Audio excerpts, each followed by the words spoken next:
Hello friends, this is Martin from Secret, the channel for learning about trading and investing. Welcome to yet another weekly market analysis. We will look at markets next week.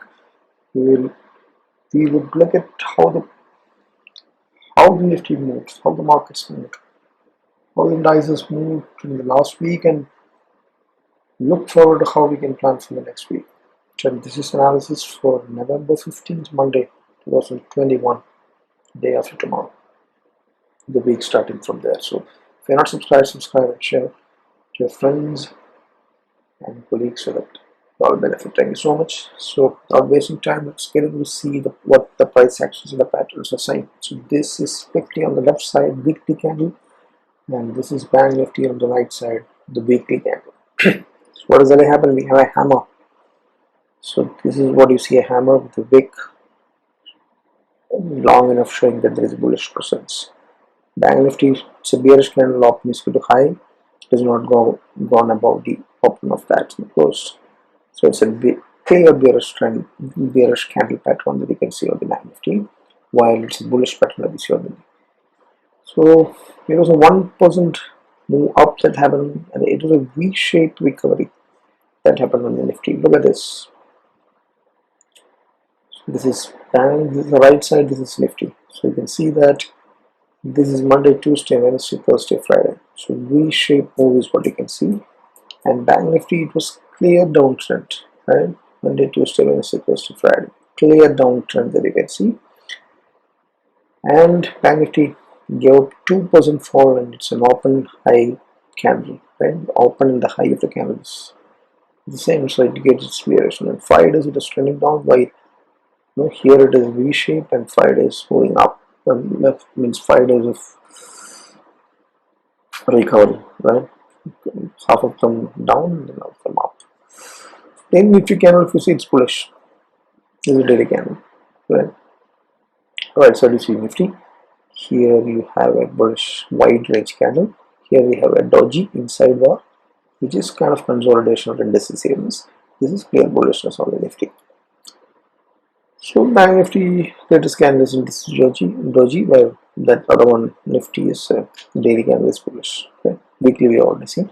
Small demand wise, this is small demand. See, it's managed to close above the median or the 20 moving average support of the Bollinger Bands, and it is trying to climb upwards and move further. But it's actually on the moving average. It is not fully closed above. It is closed above, but the candle is not seen above. So you can say it is kind of a resistance, but yeah, it is much better than Banknifty. But Banknifty, you see, the price itself is at the lower band. It has slipped off from the moving average, very far away. And also you can see there is a contraction of the volatility that is happening slowly. This is bigger, and but still the range is too big for the median upwards and downwards. Too big, so volatility can be huge. Right, and you can see clearly that for the next coming several weeks or days, it may be consolidation that may be happening within this wide range. That's what the Vauld bands is saying, right? Support resistances on the Nifty. You can see that you have the highest put writing that is happening on 18,000 levels, and I'm sorry. So this is about the support resistance for the charts, not for the open interest. We'll be seeing that later, but chart wise, this is what the chart saying, right? So chart wise, you can see that it's 18,000 is where the first support is there.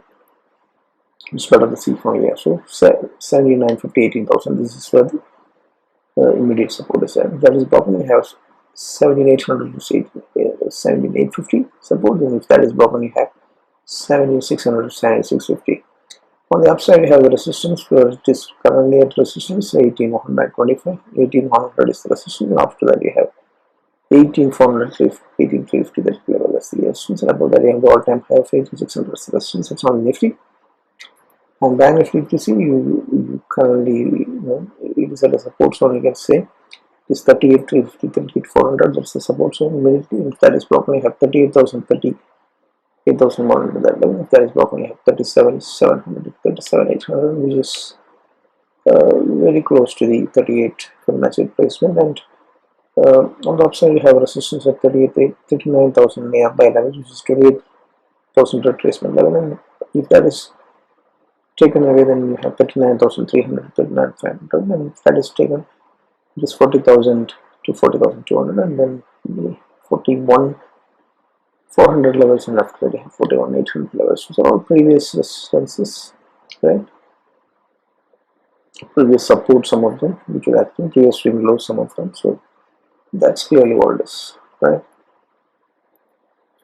Now, after seeing the support and resistances on both the bases, we will see momentum. So momentum, look at this daily momentum. You can see that it is in sideways Nifty, sideways on the Bank Nifty. But the momentum, although this is about the short term, daily is short term. So short term momentum is sideways, right? On both the indices, but long term and medium term, that's in weekly and monthly, it's still in tight bullish. Now Nifty has a 5-bar reverse divergences.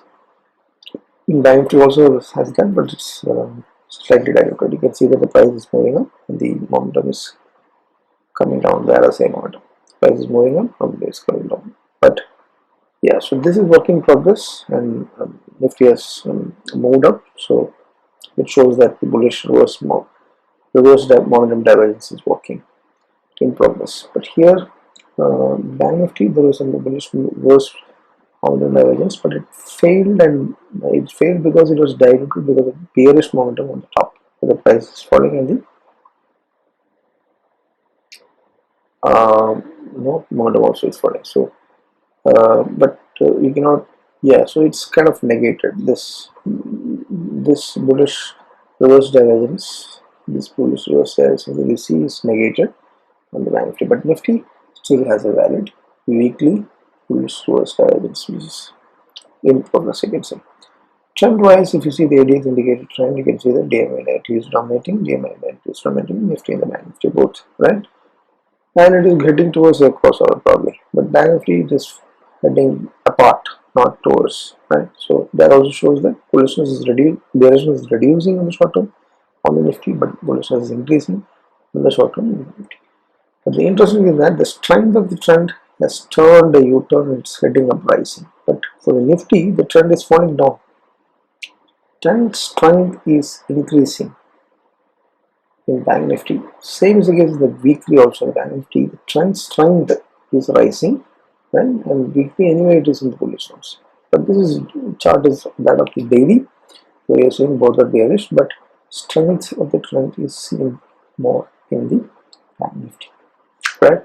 So short-term bearishness out there. Openness data is next one that you will see. Openness data showing short covering. Short covering is when people are shorted, now they are covering and going long. Which is kind of bullish, right? More powerful and bullish sometimes. That's on the futures data. Options data open interest, if you see now November 18th expiry, the highest resistance is at 18,500, 18,200 maximum call writings are made. So except put writing is seen over 18,000 and 17,000. There is a big difference in that. And that's for not sure why there is such a huge difference of 1,000 points. No, that means there is index the same as, and people are not sure whether the fall maybe on the cards or not, right? So anyway, so Bank Nifty, the highest call rating is in at 38,500 and 39,000 after that. But put rating is in at 38,500 and 38,000 kind of levels. Put ratio is bullish on the Nifty, but not bullish on the Bank Nifty, 0.68 and 1, right? India week's volatility, if you see it dipped 3.5% further, and then closed at 15.2, the edge, right? We had a big move of 50% of kind of move has happened from the low of 11, 12, 10, that levels to the 19, and then cooled off, right? And we thought the range formation is happening between 15 and 19. If that is the case, there's a chance for a spike from current levels, right? Now the implied volatility is 12.59, which is dipped, and then I implied volatility percentile is 22.6%, which is also dipped from the 40 levels that reached some time back. So volatility is on the edge, and there is more probability that it can rebound from here and up from the upside.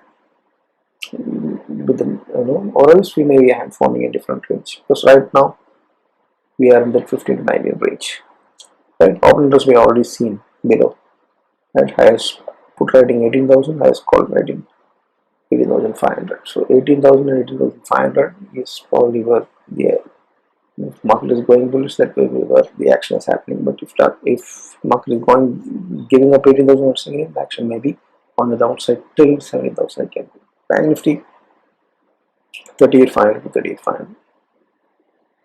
So there is some correction here. Yeah, so it's kind of there may be triangles here. So both the highest put writing and the call writing both are happening at 38,500 kind of levels. Right? Yeah, short covering in the futures and call ratio is contrary on the Nifty and the Bank Nifty. So that's about the open interest, and this is what we say. No, although it looks like a bullish chart on the Nifty, Bank Nifty also the highest writing is happening on the put side, so it's bullish you can say. But yeah, so that's that's not in match with the charts in the Bank Nifty case. Sectoral performance of the IT was under 3%, but momentum is still to catch up on the short term, so we'll have to wait. But it's heading towards bullishness again. Say FMCG lost, moved up slightly 0.5% from the hammer pattern, so it's also kind of trying to come back. But the daily and the weekly movement is still sideways, so you just have to wait longer than IT powered. Metal slightly up and 4.5%, half a percent it moved up, but it's a small body, so already small body is always in this. Down to the weekly and daily, both have slipped sideways, so you got to wait. Auto sector is up, 5% up, and it had a weekly hammer earlier, and then after that further another 1% has moved, and momentum is also in back bullish on both short term and the. So it's kind of auto sector where we can bet down. Okay? As of now, that's probably the one of the two sectors other than reality. So for now, 2% downfall, and then momentum is lost, and momentum has gone to the bearish zones on the short term. So we'll have to just wait. Reality has stayed flat, slightly close red. So on the edge of the bullish zone, so the momentum wise, so we may be this bullish divergence in the weekly upper hand pattern. So it is kind of, so if the momentum is sustaining, you can still pick up stocks. So reality and what other sectors the longs are possible. Other sectors momentum is lost in the sideways, and we'll have to wait for some more time for that to catch up. Institutional participation, if you see 4,900 crores of selling happened last week from the foreign institutions, which is a concern, but domestic institutions are buying crazy. They bought more than that, 5,400 crores last week. Because of that, nothing happened in the market. Nifty, if you see. Net longs on the derivatives also has slipped a little bit, right? So institutional participation is not that great from the foreign institutions side. That's probably because of the US dollar strengthening, tapering in all these days, which is a worry, it's a concern. US market closed red after 4 or 5 weeks of continuous bullish up move to all-time high levels. All of them, the S&P 500, Nasdaq, Dow Jones, all closed slightly red, because it's a small consolidation after 4 weeks of continuous up move. Now the main thing is the dollar index has broken out of a major resistance of 94.7 and closed extreme wide range, right? It moved almost 1% last week, and it is still heading out at the moment. If you see, it's in the bullish zones. Right? It had broken out of a major resistance, then again broken out another major resistance. Now it is long way up till 99.6, that kind of level. So that's not that great for us. For IT industry, it may be good, but overall, the money, the foreign institution money may move if the dollar is strengthening further. So currency pair USDINR after 4 weeks of downfall has taken support, and you can see on the top currency, the USDINR, it had as well as so it as the dollar strengthened, the currency was supposed to move up, but for some reason there was some interference from the RBI or something, so it met a resistance at a major resistance mode at the top of the channel. It could not move above the channel and then break the resistance and go up. It just got finished there and then started moving down. But last week, after the breakout happened, it turned green and did not fall further from the channel, and then ended at the major support zone below. So a failure of the resistance, now taken as support. So yeah, so it is not reacting exactly in line with the dollar index. Need not do that currency pair because several central bank interventions and all that may not exactly match with how the dollar moves, but that impact will be seen here. Now, crude oil has cooled off last week below the 80 level first time for a long time. but still it is at a 79.95 kind of levels. It's not that great, right? So this is a crude oil is heading north, but it has pulled up a little bit. That is good, but still more or less high, and at a multi-year high level. So it is threatening for the economy. Gold, you can see that it is broken out. So that is another thing, another news up along with the US dollar strengthening, breaking out US dollar index.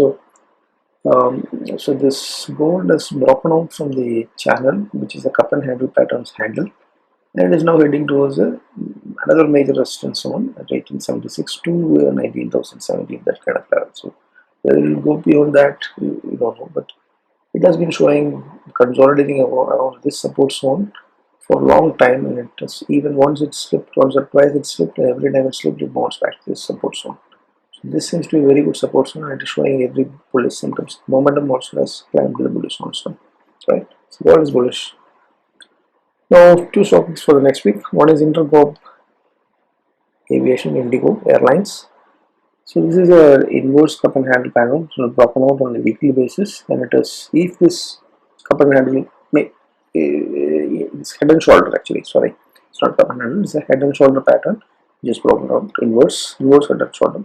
If this is working out, pattern is working out, means there is a big potential of this much length on the upside that is working out. So it's a positional bet basically.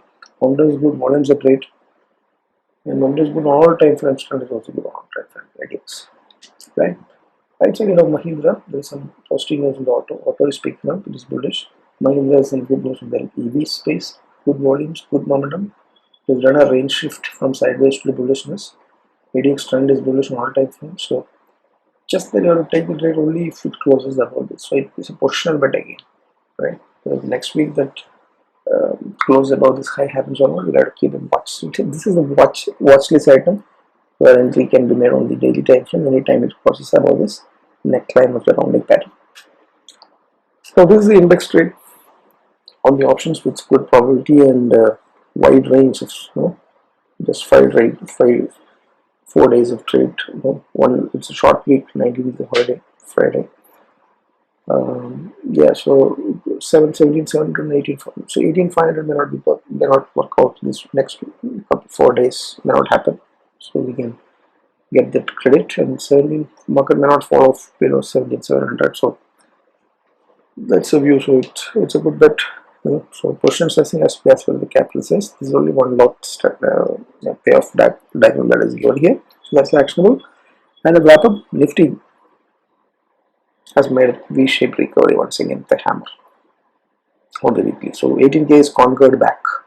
There's the bullish levels on the weekly, and the concern is that Banknifty is weak. He gave 2%, so it's contrary to the word Nifty move, right? So the bias in short term is cautious bullishness. Bullishness because bullish levels is the 18K is conquered, V-shaped recovery happens, all this, but it is cautious because Banknifty is weak. Institutional selling is still, for the foreign institution side, it's bad. The chart's momentum is lost and the trend is also lost in the short term. Still lost in the sideways. Lost in the sense it's sideways, not moved to the bullish zones yet. So that's why it is bullishness, but with caution. India Wings seems to be at the edge of 15, in that 15 to 19 range. You don't know where further slip back. If it doesn't spike, there is a chance or a probability that it can spike back to the 19 the coming weeks.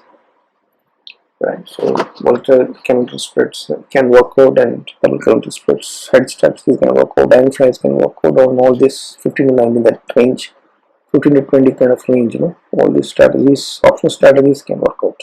Make a step, please avoid, because volatility is very huge. Reversals are very frequent. V-shaped moves are happening on daily time frame, intraday time frame, and weekly time frame also. So it's very difficult to trade with naked.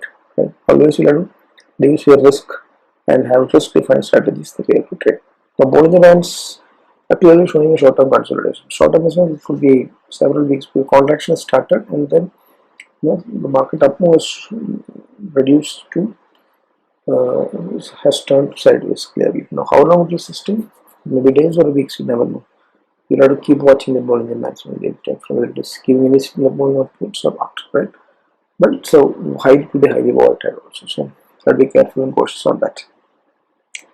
Now the dollar is strengthening, the tapering news, the Fyers selling and all this reminds us that the previous week's 5% correction is only just 5%. So there is every scope of doing bigger corrections. That is a reminder.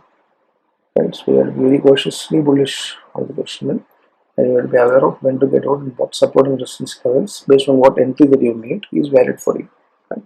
So that's a wrap up of the markets action previous week and how we look forward to make a good trade plan for the next. So that is the view that I have. It's not a recommendation, it's my personal view. So hope it gives you some clues to form your own views. Alright. So have a clear view of with conviction. You can use my inputs as just inputs, but form your own view and to plan your own trade. Right, and I hope this helps. If you like it, consider hitting the like button and share it to your friends and colleagues so that everyone benefit. Thank you so much, and thanks for watching, and happy trading, happy learning. Bye.